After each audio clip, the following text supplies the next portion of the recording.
আসসালামু আলাইকুম ওয়া রাহমাতুল্লাহ। প্রিয় দিনী ভাই ও বন্ধুরা, আজকের এই ভিডিওতে আলোচনা করব আমরা যেহেতু কষ্ট করে নামাজ পড়ি, আপনি কি জানেন যে আমাদের নামাজ সঠিকভাবে হচ্ছে কিনা? আপনার নামাজের ভিতরে যদি এই ভুলগুলি থাকে তাহলে আপনার নামাজ হবে না। আপনি আল্লাহ তাআলাকে খুশি করার জন্য এত কষ্ট করে নামাজ পড়তেছেন, ওযু করতেছেন, নামাজ পড়তেছেন, এশার নামাজ, ফজর নামাজ পড়তে কত কষ্ট হয় প্রিয় বন্ধুরা। কিন্তু আপনি জানলে অবাক হবেন যে এই কারণগুলি যদি আপনার নামাজের ভিতরে থাকে, আপনার নামাজ হবে না। এজন্য কোন কোন কারণে আপনার নামাজ নষ্ট হচ্ছে, আপনার নামাজটা হচ্ছে না, এত কষ্ট করেও আপনার নামাজ আল্লাহর দরবারে কবুল হচ্ছে না, আপনি যদি এই কারণগুলি জানেন তাহলে আপনার নামাজটা ঠিক হয়ে যাবে, আপনার নামাজটা সহি শুদ্ধ হয়ে যাবে।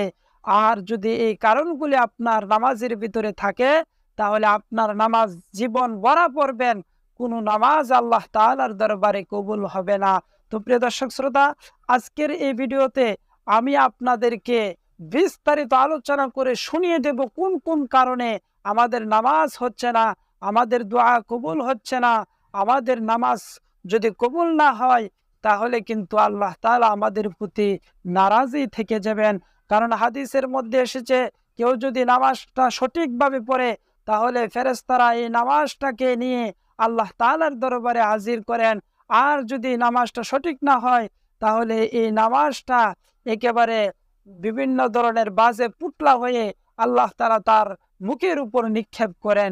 প্রিয় দর্শক শ্রোতা, কোন কোন কারণে নামাজ হচ্ছে না আজকের এই ভিডিওতে আমরা আলোচনা করে শুনিয়ে দিচ্ছি। কিন্তু শুরু করার আগে বলছি, যারা আমাদের এই চ্যানেলে নতুন অবশ্যই চ্যানেলটি সাবস্ক্রাইব করে দিবেন, আর যারা সাবস্ক্রাইব করেছেন সকলকে জানাচ্ছি অসংখ্য ধন্যবাদ। প্রিয় দর্শক শ্রোতা, আল্লাহ রসুল সাল্লাল্লাহু আলাইহি ওয়াসাল্লামের হাদিস থেকে, কুরআন থেকে আমরা 19টি কারণ পাই, যে 19টি কারণে নামাজ হয় না। আপনার নামাজের ভিতরে যদি এই 19টা কারণ থাকে, এই 19টা সমস্যা থাকে, তাহলে আপনার নামাজ হবে না। প্রিয় দর্শক শ্রোতা, 1 নম্বরে হচ্ছে নামাজে তেলাওয়াত অশুদ্ধ পড়া। আপনার নামাজের তেলাওয়াত শুদ্ধ নয়, তেলাওয়াতের আপনার সুন্দর হচ্ছে না, আপনার নামাজ হবে না। যেমন আমরা পড়ি উল হুয়াল্লাহু আহাদ, আল্লাহুস সামাদ, লাম ইয়ালিদ ওয়া লাম ইউলাদ ওয়া লাম ইয়াকুল লাহু কুফুয়ান আহাদ। এটা হচ্ছে সহিহ শুদ্ধ তেলাওয়াত। এখন কেউ যদি উল হুয়াল্লাহু আহাদের জায়গায় কুল হুয়াল্লাহু আহাদ পড়ে তাহলে কিন্তু তার নামাজ সহিহ হবে না। কারণ উল এখানে বড় কাপ দিয়ে শুরু করা হয়েছে, কিন্তু আপনি পড়লেন কুল, এখানে ছোট কাপ দিয়ে পড়লেন, তাহলে কিন্তু আপনার নামাজ হবে না। এই মারাত্মক ভুলের কারণে আপনার নামাজটা ভঙ্গ হয়ে যাবে। কারণ এখানে ডাইরেক্ট অর্থের বিকৃতি করেছে। উল হুয়াল্লাহু আহাদ অর্থ হচ্ছে, হে নবীজি আপনি আপনি বলুন আল্লাহ তাআলা এক ও অদ্বিতীয়। আর কুল হুয়াল্লাহু আহাদ অর্থ হচ্ছে, হে নবীজি আপনি খাবার খান, আল্লাহ এক। তাহলে অর্থের মধ্যে ডাইরেক্ট বিকৃতি ঘটেছে। এজন্য তেলাওয়াতে অশুদ্ধ পড়া এটা নামাজ ভঙ্গের 1 নাম্বার কারণ। প্রিয় দর্শক শ্রোতা, 2 নাম্বার হচ্ছে নামাজের ভিতরে কথা বলা। আপনি নামাজের ভিতরে কথা বললেন বা কেউ কোনো কথা বললে আপনি কথার উত্তর দিলেন, আপনার নামাজটার সাথে সাথে নষ্ট হয়ে যাবে, আপনার নামাজ আর হবে না।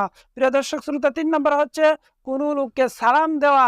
আপনি যদি কোনো লোককে সালাম দেন, একজন সম্মানিত ব্যক্তি আসছে, গ্রামের মেম্বার আসছে নামাজে মসজিদে, আপনি দেখলেন নামাজের মধ্যেই তাকে সালাম দিয়ে বললেন আসসালামু আলাইকুম, আপনার নামাজ হবে না।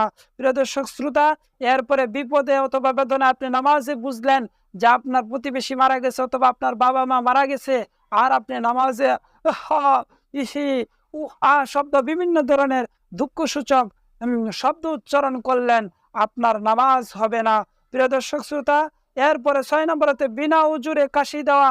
আপনি উজুর ছাড়াই অযথা কাশি দিলেন, বিভিন্ন ধরনের কাশি, বিভিন্ন ধরনের শব্দ উচ্চারণ করলেন, আপনার নামাজ হবে না। এরপরে হচ্ছে আমলে কাসির করা। আপনি অযথাই শরীর খাজ্জালেন, এইভাবে এইভাবে, এই যে আমরা এইভাবে শরীরগুলা খাজ্জাই বা শরীর অযথা আমাদের শরীরকে লড়াই, এভাবে আমরা অযথা নামাজের ভিতরে লাড়ালাড়ি করলে এদিক সেদিক তাকাইলে অথবা শরীরে অযথা খাইলে আপনার নামাজ নষ্ট হয়ে যাবে। প্রিয় দর্শক শ্রোতা, এরপরে আসছে বিপদে অথবা বেদনায় শব্দ করিয়া কাঁদা। আপনি এত পরিমাণ শব্দ করে কাঁদছেন যে পাশের লোকেরাও শুনতে পাচ্ছে। এজন্য আপনি যে কোনো বিপদে অথবা বেদনায় শব্দ করে কাঁদতে পারবেন না। এরপরে হচ্ছে 3 তাসবিহ পরিমাণ সতর খুলিয়া থাকা। আপনার সতর বা লুঙ্গি অথবা আপনার পোশাক মহিলাদের জন্য, মহিলাদের যে হিজাব আছে সেটাদের শরীরের কোনো অংশ যদি দেখা যায়, পেট পিঠ হাতের কোনো অংশ যদি দেখা যায়, তাহলে মহিলার নামাজ হবে না। আর পুরুষদের সতর হচ্ছে হাঁটুর নিচ থেকে নাভির উপর পর্যন্ত হচ্ছে তাদের সতর। এর ভিতরে যদি কোনো অংশ দেখা যায় তাহলে ওই পুরুষের নামাজ আর হবে না। এরপরে হচ্ছে 10 নম্বরে মুক্তাদি বিদিত অপর ব্যক্তির লুকমা লওয়া। মুক্তাদি আপনি ইমাম সাহেব যদি মনে করেন নামাজ পড়তেছে, জামাতে নামাজ পড়তেছেন, এখন পেছনে যে মুক্তাদি আছে এরা বাদে যদি কেউ রাস্তা দিয়ে হাইটা যাইতেছে আর সে যদি বললো আল্লাহু আকবার, আর ইমাম সাহেব ওই মুক্তাদির লুকমা নিছে অথবা অন্য কেউ নিছে, তাহলে তাদের নামাজ হবে না। প্রিয় দর্শক শ্রোতা, এরপরে সুসংবাদ বা দুঃসংবাদে উত্তর দেওয়া। কেউ আয়সা বলল যে মুখ তো মারা গেছে, মুখের বাবা মারা গেছে, আর আপনি নামাজের মধ্যে বলে ফেললেন ইন্না লিল্লাহি ওয়া ইন্না ইলাইহি রাজিউন। অথবা আপনার সন্তান হয়েছে আর আপনি নামাজে খুশি হয়ে আলহামদুলিল্লাহ আলহামদুলিল্লাহ খুব ভালো হয়েছে খুব ভালো হয়েছে খুশি হইয়া আপনি এরকম শব্দ উচ্চারণ করলেন, আপনার নামাজ হবে না। এরপরে নাপাক জায়গার মধ্যে সিজদা করা। কেউ যদি নাপাক জায়গার মধ্যে সিজদা করে, আপনি দেখবেন নামাজ পড়ার সময় কেউ যদি জমিনের মধ্যে প্রস্রাব করে থাকে বা গরু বাছুর এগুলো প্রস্রাব পায়খানা থাকে, ভিড় থাকে, তাহলেও কিন্তু আপনার নামাজ হবে না। এরপরে কেবলার দিক হইতে সিনা ঘুরিয়া যাওয়া। এই যে আমার সিনাটা আছে আপনাদের বরাবর আছে, কিন্তু এই সিনাটা যদি এরকম ভাবে ঘুরে জায়গা, এটা হচ্ছে কিবলা, মনে করেন আমার সোজা হচ্ছে কিবলা, এটা যদি এভাবে ঘুরে যায় অথবা এদিকে ঘুরে যায়, এরপরেও আপনার নামাজ হবে না। এর জন্য আপনার সিনাটা কিবলা বরাবর হতে হবে। এরপরে হচ্ছে আপনি নামাজে কোরআন শরীফ দেখিয়ে পড়া। নামাজের ভিতরে যদি আপনি কোরআন শরীফ দেখে পড়েন আপনার নামাজ হবে না। এজন্য আপনাকে সূরা কেরাতগুলি মুখস্থ থাকতে হবে। এজন্য সূরা কেরাত মুখস্থ করে তারপরে আপনাকে নামাজ পড়তে হবে। এরপরে হচ্ছে নামাজে শব্দ করিয়া হাসা। নামাজের মধ্যে যদি আপনি শব্দ করে হাসেন, খিলখিলিয়ে হাসেন, আপনার নামাজ নষ্ট হয়ে যাবে। এজন্য আপনাকে সতর্কভাবে নামাজ পড়তে হবে। এবং কেউ যদি হাসাইতে চায় আপনাকে হাসা যাবে না। যদি আপনি হাসেন আপনার নামাজটা নষ্ট হয়ে যাবে। এরপরে নামাজে সাংসারিক কোনো বিষয়ে প্রার্থনা করা। এখন নামাজ পড়ছেন, নামাজ পড়ে আল্লাহ তুমি আমাকে 1 লক্ষ টাকার মালিক বানায় দাও, আল্লাহ তুমি আমার পরিবারের মধ্যে আমার বউকে সুন্দর বানায় দাও, মানে দুনিয়ার যে কোনো বিষয়ে আপনি নামাজের মধ্যে প্রার্থনা করতে পারবেন না, বিশেষ করে মাতৃভাষায় বাংলা ভাষায়। তবে কোরআনের শব্দ দিয়ে যদি আপনি দোয়া করেন তাতে কোনো সমস্যা নাই। যেমন রব্বানা হাবলানা মিন আজওয়াজিনা ওয়া যুররিয়াতিনা কুররাতা আয়ুনি ওয়াজআলনা লিল মুত্তাকিনা ইমামা। এটা হচ্ছে কোরআন শরীফের আয়াত। যদি কোরআন শরীফের আয়াত হয় তাহলে কোনো সমস্যা নাই, আপনি এই দোয়াগুলি পড়তে পারবেন। তবে আপনি বাংলাতে বা ইংরেজিতে বা অন্য কোনো ভাষায় বা আরবিতে হোক, সেটা কোরআন শরীফে নাই, হাদিসে থাকলেও হবে না, কোরআন শরীফে নাই এমন জাতীয় শব্দ দিয়ে আপনি দুনিয়াবি কোনো প্রার্থনা করতে পারবেন না। এরপর হাসির উত্তর দেওয়া, কেউ হাসি দিল আর আপনি বলে ফেললেন যে আলহামদুলিল্লাহ বা ইয়ারহামুকাল্লাহ, তাহলে কিন্তু আপনার নামাজটা নষ্ট হয়ে যাবে। এরপরে নামাজে খাওয়া পান করা। অনেক সময় আমরা ইফতার করি, যেমন ইফতার করে আমরা মুখে খাবার নিয়েই দৌড়ে গিয়ে নামাজে দাঁড়ায় যাই, এটাতেও আপনার নামাজ হবে না, কারণ মুখের ভিতরে আপনার খানা রয়ে গেছে। এর জন্য মুখের ভিতরে যদি খানা থাকে তাহলে আপনার নামাজ হবে না। এরপরে ইমামের আগে মুক্তাদি দাঁড়ানো।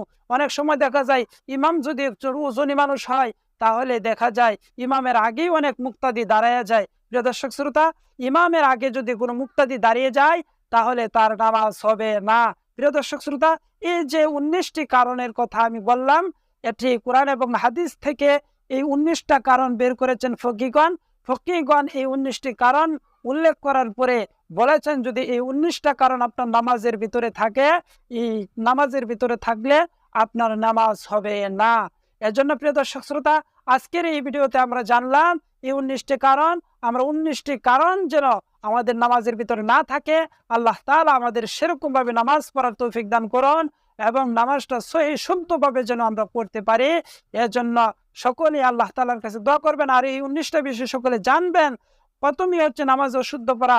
নামাজে অশুদ্ধ পড়া সূরা কেরাত শুদ্ধ করতে হবে। প্রিয় দর্শক, আপনারা যদি নামাজ সূরা 10টি সূরা না জানেন তাহলে কমেন্ট বক্সে জানাবেন। 10টি সূরা আমি আপনাদেরকে শুদ্ধভাবে দেওয়ার চেষ্টা করব যাতে করে শিখতে পারবেন। ধন্যবাদ এতক্ষণ আমাদের সাথে থাকার জন্য।